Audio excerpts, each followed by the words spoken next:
ఇండియాలో best college లో BBA BCA చేయాలనుకుంటున్నారా? అయితే మీకోసమే మిడాస్. సుందరారెడ్డి గారు, ఇప్పుడు ఇన్వెస్ట్మెంట్స్ విషయానికి వస్తే మనకి ఒక 3 రకాల ఇన్వెస్ట్మెంట్స్ ఆప్షన్స్ ఎక్కువ కనిపిస్తుంటాయి. సో ఒకటి వచ్చేసి మ్యూచువల్ ఫండ్స్, లాంగ్ టర్మ్కి వచ్చేసి స్టాక్ మార్కెట్ ఇన్వెస్ట్మెంట్, తర్వాత వచ్చేసి ఇంట్రాడే ట్రేడింగ్. సో ఈ 3 రకాల ఇన్వెస్ట్మెంట్ ఆప్షన్స్ ఎటువంటి వాళ్ళకి ఏవేవి సెట్ అవుతాయి అంటారు? ఒకటి mutual funds, 2 stock market long term investment, and 3వది వచ్చేసి ఇంట్రాడే ట్రేడింగ్. సో ఎటువంటి వాళ్ళు వేటిని పిక్ చేసుకుంటే వాళ్ళు ఈజీగా మనీ అనేది ఏం చేసుకోవచ్చు అంటారు? అది that's depending upon the financial goals అండి. మీకు ఎంత మనీ రావాలి, ఏ టైం కల్లా రావాలి, ఎంత నాలెడ్జ్ మీకు ఉంది అన్న దాన్ని బట్టేసి మనం చేసుకోవచ్చు. ఫర్ ఎగ్జాంపుల్, నేను మ్యూచువల్ ఫండ్స్ అనుకోండి, స్టాక్ మార్కెట్ గురించి మీకు నాలెడ్జ్ ఏం అవసరం లేదు. బేసికల్గా మీరు ఎక్స్పర్ట్స్ అడుగుతారు, సార్ ఏదన్నా మంచి మ్యూచువల్ ఫండ్ చెప్పండి అంటారు. సింగిల్ టైం అడ్వైస్ తీసుకుంటారు. అది గూగుల్లో ఒకసారి హిట్ చేసుకుంటారు, హిస్టారికల్ డేటా చెక్ చేసుకుంటారు. ఎవ్రీ మంత్ ఎంత అమౌంట్ మీరు, అంటే మీ ఖర్చులను పోగా ఎంత డబ్బులు మిగులుతుంటే లాంగ్ టర్మ్ దానికోసం మనం వదిలేసుకుంటూ పోతుంటాం. ఫస్ట్ ఆఫ్ ఆల్ అసలు మీకు డబ్బు ఎందుకు కావాలి, క్లారిటీ ఉండాలా. మనీ ఎందుకు, ఎంత మనీ ఉంటే మీ అవసరాలు తీరుతాయని మీరు అనుకుంటున్నారు. ఏదైనా విజన్ ఉంటే అది క్లారిటీ ఉండాలా. ఎంతైనా కావాలండి, అలాంటి కుదరదు. మీరు వర్క్ చేయాలి, ఒక గోల్ కలిగి అనుకుంటే మీకు క్లారిటీ ఉండాలా. సపోజ్ మీకు ఒక 50 కోట్లు కావాలని అనుకున్నారనుకోండి, ఎందుకు 50 కోట్లు, క్లారిటీ ఉండాలి. విజువలైజ్ అవ్వాలి, మీరు ఆ డబ్బు వల్ల ఏం సాధించబోతున్నారు అనేది విజువలైజ్ అవ్వాలి. అందుకని ఎంత అమౌంట్ అయితే నీ అవసరాలు తీరితే క్లారిటీ ఉండాలా. ఒక రిటైర్మెంట్ ఇప్పుడు ఒక 2 కోట్లతో రిటైర్ అవుదాం అనుకున్నాం, అది గోల్. లేదా ఒక హైదరాబాద్లో ఒక జూబ్లీస్ ఏరియాలో ఒక 50 కోట్లు పెట్టేసి ఒక మంచి డూప్లెక్స్ హౌస్ కొందాం అనుకుంటున్నాం, అది గోల్. లేదా ఒక మంచి luxury car, 50 lakh worth car కొందాం అనుకుంటున్నా, అది గోల్. అట్లా టువర్డ్స్ గోల్ గా మీరు సెలెక్ట్ చేసుకుంటే, ఇప్పుడు అన్ని సంవత్సరాల లోపు దాన్ని రీచ్ అవ్వాలంటే ఇప్పటి నుంచి మనం ఎంత అమౌంట్ తీసుకుంటే పెట్టుకుంటూ పోతుంటే మార్కెట్లో ఆ దానికి రీచ్ అవుతున్న క్లారిటీ మీకు ఉందనుకోండి, అప్పుడు యూఆర్ వర్కింగ్ టువర్డ్స్ గోల్స్ అనమాట. అది దాన్ని బట్టి మీకు ఉంటుంది. సో మీరు కనుక ఆల్రెడీ వేరే ప్రొఫెషనల్ కనుక బిజీగా ఉంటే, వెల్త్ మేనేజ్ చేయడం కోసం, అంటే ప్యాసివ్ ఇన్కమ్ కోసం మీరు స్టాక్ మార్కెట్లో కనుక వస్తుంటే మ్యూచువల్ ఫండ్ మీకు పర్ఫెక్ట్ సెట్ అవుతాయి. ఎందుకంటే ఇండియాలో టాపెస్ట్ PMS సర్వీస్ కూడా ఇయర్లీ మీ దగ్గర నుంచి 1 lakh ఛార్జ్ చేస్తూ ప్లస్ ప్రాఫిట్ షేరింగ్ తీసుకుంటూ ఉన్న బెస్ట్ PMS సర్వీస్ కూడా యావరేజ్ రిటర్న్స్ 20 కన్నా ఎక్కువ రావు. మీరు కనుక టాప్ 50 PMS సర్వీస్ చూసుకున్నాను ట్రాక్ రికార్డు పెట్టిన దగ్గర నుంచి ఇప్పుడు చూసాం అనుకోండి, 20% దాన్ని PMS సర్వీస్ చాలా రేరు. 1-2 30% వచ్చి ఉంటాయి, మిగతా మొత్తం కూడా లెస్ దెన్ 20. ఓకే, దాని మీనింగ్ ఏంటంటే లాంగ్ టర్మ్ పాయింట్ ఆఫ్ లో స్టాక్ మార్కెట్ గురించి లాంగ్ టర్మ్ పాయింట్ ఆఫ్ లో 20% దాటి సంపాదించుకోవడం ఇంపాసిబుల్ అని దాని మీనింగ్. అది వాళ్ళు బీట్ చేయడం మన వల్ల అవ్వదు. వాళ్ళ దగ్గర టెక్నాలజీ ఉంటుంది, మనీ ఉంటుంది, ఇన్సైడ్ ఇన్ఫర్మేషన్ ఉంటుంది. అంటే ఇన్వెస్ట్మెంట్ మనం అనుకున్న సింప్లిసిటీ కాంప్లెక్స్ సబ్జెక్ట్ బేసికల్గా. ఎందుకంటే నిరంతరం కన్జ్యూమర్ హ్యాబిట్స్ మారుతూ ఉంటాయి, కంపెనీ వాళ్ళు ప్రొడక్ట్స్ చేంజ్ మార్చుకుంటూ పోవాలి అవసరాలు తగ్గట్టే. ఈ లోపు రెగ్యులేటరీ రిస్క్ ఉంటుంది, గవర్నమెంట్ రిస్క్ ఉంటుంది, పొలిటికల్ రిస్క్ ఉంటుంది. ఇంత ఆర్డ్ ఎన్విరాన్మెంట్లో వాళ్ళు వర్క్ చేస్తూ డెవలప్ అవటం అంటే అంత ఈజీ మ్యాటర్ ఏం కాదు. అంటే లాంగ్ టర్మ్ పాయింట్ దాని మీనింగ్ ఏంటంటే స్టాక్ మార్కెట్ పాయింట్ ఆఫ్ లో 20-25% కన్నా ఎక్కువ గెయిన్ నిలబడలేవు. ఇప్పుడు కరోనా టైంలో మీరు ఎంటర్ అయ్యారనుకోండి, మీకు 100% వచ్చి ఉండొచ్చు, బట్ ఈ గెయిన్స్ మీరు మెయింటైన్ చేయలేరు, నెక్స్ట్ 2-3 years మెయింటైన్ చేయలేరు. సో అందుకని మీరు కనుక వేరే ప్రొఫెషన్ కనుక ఉంటే, ఆల్రెడీ బిజీగా ఉంటే, మీకు బెస్ట్ ఏంటంటే మ్యూచువల్ ఫండ్స్కి వెళ్ళిపోండి. వాళ్ళు ఎక్స్పర్ట్స్ మేనేజ్ చేస్తారు, ఆ 20% మీకు ఇస్తారు. మీకు అయ్యే ఎక్స్పెన్స్ రేషియో ఎంత, లెస్ దెన్ 1%. మీ గోల్స్కి సూట్ అవుద్ది. అంటే మీరు ఒక డాక్టర్, ఒక లాయర్, ఒక కార్పెంటర్, ఒక క్యాబ్ డ్రైవర్, మీకు ప్రొఫెషన్ ఏం తెలియదు, సింపుల్గా మ్యూచువల్ ఫండ్స్ కవర్ చేసి పడేసేయండి. ఎవ్రీ మంత్ యావరేజ్ చేసుకుంటూ వెళ్ళిపోతా ఉన్నారు అనుకోండి, లాంగ్ టర్మ్ పాయింట్లో మీకు ఆ అమౌంట్ వస్తుంది, మీ గోల్ మీరు రీచ్ అవుతారు. ఓకే, సెకండ్ కేటగిరీ, నేను కొంచెం లిటిల్ బిట్ అగ్రెసివ్గా ఉన్నాను, మ్యూచువల్ ఫండ్ బీట్ చేద్దాం అనుకుంటున్నాను, నాకు అమౌంట్ ఎక్కువ కావాలి, నేను కావాలంటే కొంత టైం స్పెండ్ చేస్తాను దీని గురించి. అంటే నేను వేరే ప్రొఫెషన్లో ఉంటాను, ఇది నేను పార్ట్ టైం లాగా మార్చుకుంటాను, నాకు టైం ఉంది, ఎనఫ్ టైము. అలాంటప్పుడు ఏంటంటే నేను స్టాక్స్ గురించి కొంచెం స్టడీ చేసేసి మంచి స్టాక్స్ కనుక నేను చూసుకుంటూ పోతుంటే, అందులో కనుక ఇన్వెస్ట్ చేసుకుంటూ పోతుంటే మీరు లాంగ్ టర్మ్లో మ్యూచువల్ ఫండ్ బీట్ చేయొచ్చు. బట్ లాంగ్ టర్మ్లో షార్ట్ టర్మ్లో కష్టం, అది లాంగ్ టర్మ్ చేసుకోవచ్చు. బట్ అగైన్ మేబీ 5% మార్జిన్ అయి ఉండొచ్చు, అంతమించి మీరు బీట్ చేయలేరు.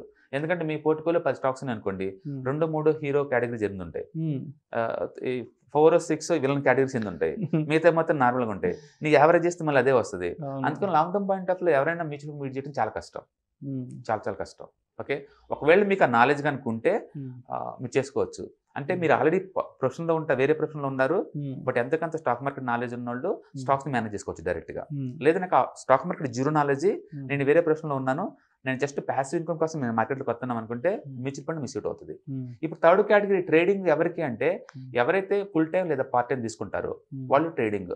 అన్నిటికన్నా more riskiest way to make the money అంటే స్టాక్ మార్కెట్ లో డెఫినెట్ గా అది ఇంటర్డే ట్రేడింగ్. ఓకే, చాలా చాలా రిస్కీ. అంటే లిటరల్లీ 95% మనీ లాస్ అయ్యే ఛాన్స్ ఉంది ఇంట్రాడేలో. ఇది హైలీ ఎక్స్పర్టైజ్ స్కిల్. ఇది highly expertise skill.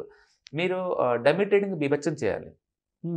Strategies, techniques, volumes observe చేయటం, మూమెంటాన్ని అబ్జర్వ్ చేయటం, వాలటిలిటీని అబ్జర్వ్ చేయటం, వరల్డ్ మార్కెట్ని ట్రాక్ చేసుకోవటం, సెక్టర్ని ట్రాక్ చేసుకోవటం, మల్టిపుల్ స్కిల్స్ మీరు డెవలప్ చేసుకోవాలా. ఎందుకంటే మీరు వెరీ షార్ట్ టర్మ్ లో యూఆర్ ఎక్స్పెక్టింగ్ మోర్ మనీ. ఎంత అంటే పర్ డే మీ ఎక్స్పెక్టేషన్ 1% అయి ఉండొచ్చు, లేదా వీక్లీ 5% అయి ఉండొచ్చు, లేదా మంత్లీ 5% ఉండొచ్చు ఎక్స్పెక్టేషన్.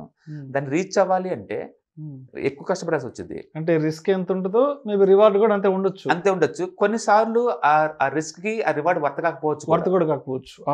ఫర్ ఎగ్జాంపుల్ మీరు స్కూల్ టాపర్ అనుకుందాం, ఇంటర్లో స్కూల్ టాపర్ అనుకుందాం, డిగ్రీలో కాలేజ్ టాపర్ అనుకుందాం, యూనివర్సిటీ టాపర్ అనుకుందాం. అయినా నేను గ్యారెంటీ ఇస్తాను 99% మీరు ఐఏఎస్ పోటీ పడితే మీకు జాబ్ రాదు. నేను గ్యారెంటీ ఇస్తాను, బాండ్ పేపర్ మీద గ్యారెంటీ ఇస్తాను. ఎందుకంటే మీలో టాలెంట్ లేక కాదు, ఆ ఏరియా అలాంటిది, హైలీ కాంపిటేటివ్ ఏరియా అది. ఇండియా మొత్తం మీద 100 పోస్టులు కూడా ఉండవు, ప్రతి స్టేట్ వాళ్ళు దాన్ని ట్రై చేస్తారు. అందుకని నీ స్కిల్ కి అది మ్యాచ్ అవుతుందో చెక్ చేసుకోవాలి తప్ప నేను ఇంటెలిజెన్స్ ని, నాకు ఐక్యూ ఉంది, నేను హార్డ్ వర్క్ నువ్వు ట్రై చేసినంత మాత్రం అది రావాలని లేదు. ఎందుకంటే మీకు ఆపోజిట్ లో పెద్ద పెద్ద హెడ్జ్ ఫండ్స్ ఉంటాయి, ఆల్గరిథం సాఫ్ట్వేర్స్ ఉంటాయి, మీ వచ్చిన మనీ ఉంటుంది వాళ్ళ దగ్గర, వాళ్ళు చాలా మనీ మార్కెట్ మొత్తం వాళ్ళు కంట్రోల్ చేస్తారు హ్యూజ్ వాల్యూమ్ తోటి.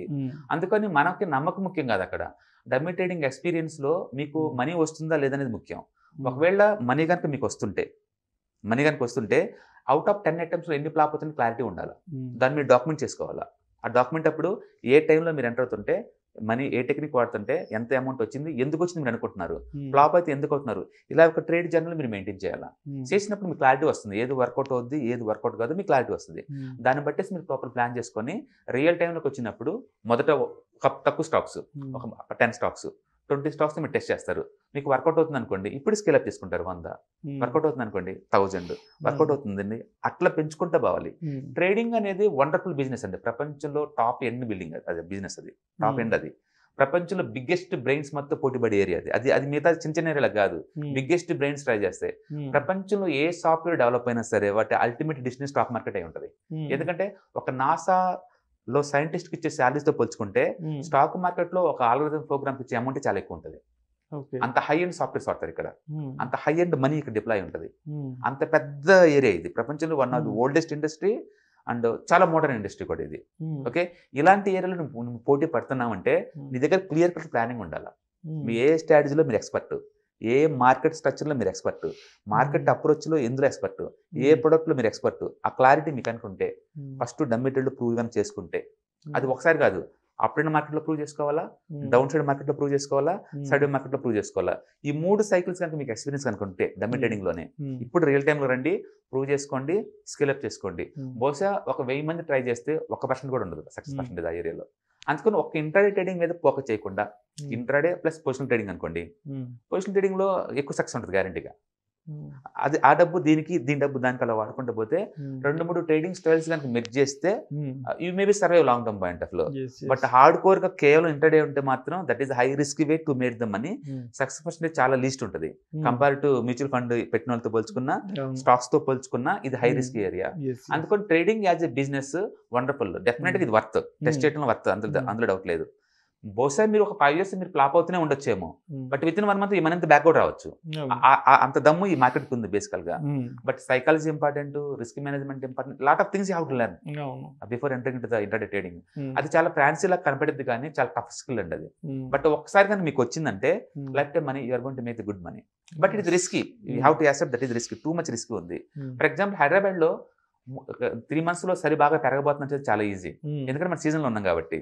ఈ రోజు హైదరాబాద్ లో ఇంత సలి వచ్చింది చెప్పడం చాలా కష్టం, ఎందుకంటే నేను వెదర్ ఎక్స్పర్ట్ కాదు కదా. ఇంటర్డే ట్రేడింగ్ కూడా అంతే, మీరు ఎక్స్పర్ట్ అయి ఉండాలా. లూజ్ గా ఇది కొంటే మార్నింగ్ కాల్ ఈవినింగ్ పెరిగిద్దని మీరు చెప్పలేవు. దానికి బోల్డ్ అంతా డెరివేటివ్ డేటా అనాలిసిస్ కావాలి, ఆప్షన్ చైన్ రీడింగ్ చేసే కెపాసిటీ ఉండాలి, ఓపెన్స్ రీడ్ చేయాలి, బేసిస్ పాయింట్స్ రీడ్ చేయాలి, చార్ట్స్ రీడ్ చేయాలి, చాలా ఎలిమెంట్స్ నేర్చుకుని దాన్ని డమ్మీ ట్రేడింగ్ లో ఎక్స్పీరియన్స్ తోటి రావాల్సిన స్కిల్.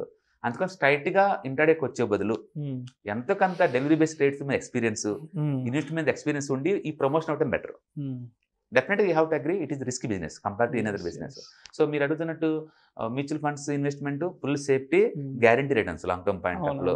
అంటే మీరు ఎక్కువ టైప్ స్పెండ్ చేయట్లేదు కాబట్టి natural you feel very happy కొంచెం పర్ఫార్మెన్స్ వచ్చినా. సెకండ్ డైరెక్ట్ స్టాక్స్ రిస్క్ అయినా సరే మీకు స్కిల్ కనుకుంటే మేనేజ్ చేసుకోవచ్చు, అది దేర్ ఆల్సో వెరీ హ్యాపీ. ఇంటర్డేలో మాత్రం డిజైన్మెంట్ చాలా ఎక్కువ ఉంటుంది, చాలా ఎక్కువ ఉంటుంది. అందరు సూట్ అవ్వరు బేసికల్ గా. మిగతా రెండింటికి ఎవరైనా సూట్ అవుతారు, ఎనీబడి కెన్ సూట్ మిగతా రెండింటికి. ట్రేడింగ్ మాత్రం అందరు సూట్ అవ్వరు, కొంతమంది సూట్ అవ్వరు. ఎందుకంటే నేను క్లవర్ అయినంత మాత్రం ఐఎస్ నాకు రాకపోవచ్చు, ఎందుకంటే కాంపిటీషన్ ఎక్కువ, అందరూ ఆ ఏరియాకి ట్రై చేస్తారు. లెవెల్ 1, లెవెల్ 2, లెవెల్ 3 ఇలా ఉంటాయి కాబట్టి. సో ఇక్కడ మనకు క్లవర్ అవుతే ఒక్కటే సరిపోదు, ప్రాక్టీస్ అవసరం, స్ట్రాటజీస్ ఇంపార్టెంట్. అందుకని మీ స్ట్రెంగ్త్ వీక్నెస్ కనుక మీరు క్లియర్గా ఐడెంటిఫై చేయగలిగితే ఎస్ మీరు రావచ్చు. అంటే ఏదైనా ట్రై చేయడం తప్పేం లేదు, అసలు ట్రై చేయకపోతే తప్పు, కానీ ట్రై చేయడం తప్పేం లేదు కదా. అందుకని డమ్మీ ట్రేడింగ్లో మీరు ట్రై చేయండి, ఫెయిల్ అవ్వండి, ఫిక్స్ చేసుకోండి, ఫెయిల్ అవ్వండి, ఫిక్స్ చేసుకోండి, అప్పుడు రియల్ టైం రండి. సో పోయేదేం లేదు ఇక్కడ. Lot of dummy trading resource ఉన్నాయి ఇంటర్డే ట్రేడింగ్ మీరు చేద్దాం అనుకుంటే. Again and again I told you investing.com, అక్కడ నీకు $1 lakh ఇస్తారు, టెస్ట్ చేసుకోండి. అండ్ మెటాట్రేడర్ 5.com దాంట్లోకి వెళ్ళినా మీకు టెస్ట్ చేసుకోవచ్చు. moneybymoneycontrol.com టెస్ట్ చేసుకోవచ్చు. లూజ్గా ఏదో బై బటన్ సెల్ బటన్ నొక్కే బదులు ఒక స్ట్రాటజీ, ఎందుకు మీరు బై చేస్తున్న రీజన్స్ కావాలి. మేమైతే స్కోర్ ఇచ్చి క్వాంటిఫై చేస్తాం ట్రేడ్ ఇది ఎందుకు ఎంటర్ అవ్వాలనేది. మీరు కూడా అలా ప్రొఫెషనల్ వేలో కనుక ట్రైన్ అయ్యి ప్రాక్టీస్ కనుక అయ్యి చేయటం తప్పేం లేదు. ఏ బిజినెస్లో రిస్క్ రివార్డ్ రెండు ఉంటాయి, ఈ బిజినెస్లో కూడా చాలా ఎక్కువ రిస్క్ ఉంటుంది, చాలా ఎక్కువ రివార్డ్ ఉంటుంది డెఫినెట్గా. బట్ హార్డ్ కోర్గా ఒక ఇంటర్డే అని కాకుండా delivery base trades plus intraday combine చేస్తే కనుక డెఫినెట్గా మోర్ రిస్క్ మోర్ రివార్డ్ అయినా సరే long term point of you are going to make the good money. Right, okay. But trading ఎప్పుడు ఒకటే ఇన్కమ్ మీద డిపెండ్ అవ్వడం కూడా బెటర్. మీరు 1-2 అదర్ బిజినెస్ కూడా ఉన్నాయి అనుకోండి. సపోజ్ మనం మార్వాడీస్ వాళ్ళని ఎగ్జాంపుల్ తీసుకున్నాం అనుకోండి, వాళ్ళకి గోల్డ్ బిజినెస్ ఉంటుంది, ట్రేడింగ్ ఉంటుంది. ఇక్కడ డబ్బు వచ్చినప్పుడు ఆ గోల్డ్ షాప్ నుంచి ఈ మనీ ఇటు తీసుకొస్తాడు, ఇక్కడ ప్రాఫిట్ వచ్చినప్పుడు ఈ మనీ తీసుకెళ్ళి దాన్ని షిఫ్ట్ చేస్తాడు. అట్లా 2 బిజినెస్లు ఉండటం వల్ల ఏంటంటే మనీ ఫ్లో ఉంటుంది. ఉన్న మనీ ఇక్కడ స్ట్రక్ అయినా సరే కొత్త మనీ డిప్లాయ్ చేసుకోవడం చాలా ఈజీగా ఉంటుంది. అట్లా మీరు కొన్ని స్ట్రాటజీస్ టెక్నిక్స్ కనుక మనీ మేనేజ్మెంట్ కనుక చేసుకోగలిగితే yes you made lot of money compare to remaining 2 కూడా. బట్ గుర్తుపెట్టుకో, ఫస్ట్ వాళ్ళకి అది ప్యాసివ్ ఇన్కమ్, ఏది వచ్చినా 3 ఓకే. వాళ్ళతో పోల్చుకుంటే నువ్వు ఇక్కడ ఆపర్చునిటీ కాస్ట్ అంటే మీరు శాలరీ రీప్లేస్ చేయాలి ప్లస్ ఎక్స్ట్రా డబ్బులు సంపాదించాలి. అంటే ఎక్కువ మంది సూట్ అవుతుంది intraday trading by default. Right, thank you so much Sundara Reddy గారు. ఎలాంటి వ్యక్తులకు ఎలాంటి ఇన్వెస్ట్మెంట్ ఆప్షన్స్ సెట్ అవుతాయి అనే టాపిక్ గురించి ప్రేక్షకులకు చాలా డీటెయిల్గా తెలియజేశారు. Thank you so much sir. Thank you sir.